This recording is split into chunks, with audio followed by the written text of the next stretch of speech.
ሰላም እንዴት ናችሁ? ሰላም እባላለሁ ከኤስኤስ የህፃናት መንደሮች በኢትዮጵያ። ይሄንን ስያሜ ስትሰሙ በቀጥታ ወደ አይምሯችሁ የሚመጣው ምንድነው? እርግጠኛ ነኝ የህፃናት ማሳደጊያ ወይም ትምህርት ቤት። እኔም ያ ብቻ ይመስለኝ ነበር። ልክ ነው። ኤስኤስ የህፃናት መንደሮች በኢትዮጵያ በተለያየ ምክንያት የቤተሰብ እንክብካቤ ያጡ ህፃናትን ሲያሳድግ ቆይቷል። አሁንም በማሳደግ ላይ ይገኛል። በስሩም በርካታ ውጤታማ ትምህርት ቤቶች አሉት።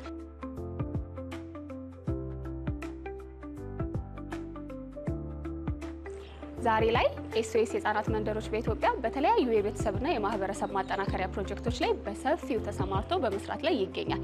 በአጠቃላይ ድርጅቱ በአማራጭ የህፃናት እንክብካቤ ወይም ኦልተርኔቲቭ ኬር፣ የቤተሰብና የማህበረሰብ ማጠናከሪያ ወይም ፋሚሊ ኤንድ ኮሚኒቲ ስትሬንግዘኒንግ፣ ሰብአዊ ነክ ምላሽ ወይም ሁማኒታሪያን አክሽን፣ በወጣቶች አቅም ግንባታ ወይም ዩዝ ኢምፓወርመንት እንዲሁም አድቮኬሲ ላይ ተሰማርቶ የበርካታ ወጣቶችና ህፃናትን ህይወት በመደገፍ ላይ ይገኛል።